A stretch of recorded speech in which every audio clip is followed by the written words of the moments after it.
നമസ്കാരം. ഞാൻ ബിജുകുമാർ, ശ്രീ വൈഷ്ണവ ജ്യോതിഷാലയം, കോട്ടയ്ക്കകം, തിരുവനന്തപുരം. നമുക്ക് വൃശ്ചിക മാസത്തെ ജ്യോതിഷ ഫലങ്ങളിലേക്ക് കടക്കാം. മേടക്കൂറ്, അശ്വതി, ഭരണി, കാർത്തിക നക്ഷത്രത്തിൻ്റെ കാൽഭാഗം ചേർന്ന് വരുന്ന മേടക്കൂറുകാരെ സംബന്ധിച്ചിടത്തോളം ഈശ്വരാധീനം പൂർണ്ണമായും വർദ്ധിക്കും. ഗൃഹനിർമ്മാണ സംബന്ധമായിട്ടുള്ള കാര്യങ്ങളിൽ ചില ചെറിയ തടസ്സങ്ങൾക്ക് സാധ്യത കാണുന്നുണ്ട്. ചിലവുകൾ കൂടുതലായി വർദ്ധിച്ച് വന്നേക്കാം. യാത്രകൾ പൂർണ്ണമായും ഫലപ്രദം ആയിരിക്കും. ഇടവക്കൂറ്, കാർത്തിക, മുക്കാൽ, രോഹിണി, മകയിരം, അര എന്നീ നക്ഷത്രങ്ങൾ ചേർന്ന് വരുന്ന ഇടവക്കൂറുകാരെ സംബന്ധിച്ചിടത്തോളം ഈശ്വരാധീനം കാണുന്നു. മനസ്സിൽ പല തരത്തിലുള്ള ആശങ്കകൾക്കും സാധ്യതയുണ്ട്. ഒരുപാട് ചിന്തകൾ ഉണ്ടായി വരാനുള്ള സമയം ആണ്. അതായത് അത്തരത്തിലുള്ള കൂടുതൽ ചിന്തകൾ നമ്മളെ കൂടുതലായി ഭരിക്കുന്ന ഒരു മാസ കാലഘട്ടമാണ്.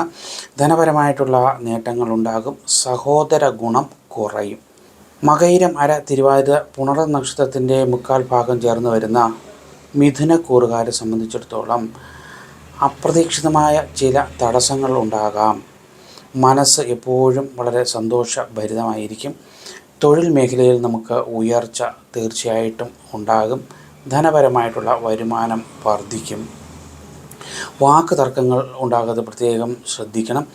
മനസ്സിന് ചില ചെറിയ സങ്കടങ്ങൾ വരുന്ന ചില ചെറിയ കാര്യങ്ങൾ ഉണ്ടാകാനുള്ള സാധ്യത കാണുന്നുണ്ട്. കുടുംബാംഗങ്ങൾക്ക് ആരോഗ്യ സംബന്ധമായ കാര്യങ്ങളിൽ ബുദ്ധിമുട്ട് ഉണ്ടാകാതെ നമ്മൾ പ്രത്യേകം ശ്രദ്ധിക്കണം. അതുപോലെ വാഹനങ്ങൾ നമ്മൾ വളരെയധികം സൂക്ഷിച്ച് ഉപയോഗിക്കണം. സർക്കാർ മേഖലയുള്ളവരുമായിട്ട് തർക്ക വിഷയങ്ങൾ ഉണ്ടാകാതെ നമ്മൾ പ്രത്യേകം ശ്രദ്ധിക്കണം. പുണർതം, കാൽ, പൂയം, ആയില്യം എന്നീ നക്ഷത്രങ്ങൾ ചേർന്ന് വരുന്ന കർക്കിടക കൂറുകാരെ സംബന്ധിച്ചിടത്തോളം ഒരു ഭയം മനസ്സിനെ അലട്ടിക്കൊണ്ടേയിരിക്കും. ധനപരമായിട്ടുള്ള കാര്യങ്ങൾക്ക് ചില ചെറിയ തടസ്സങ്ങൾക്ക് സാധ്യത കാണുന്നുണ്ട്. അതുപോലെ തന്നെ തർക്ക വിഷയങ്ങളുണ്ടാകാതെ പ്രത്യേകം ശ്രദ്ധിക്കണം.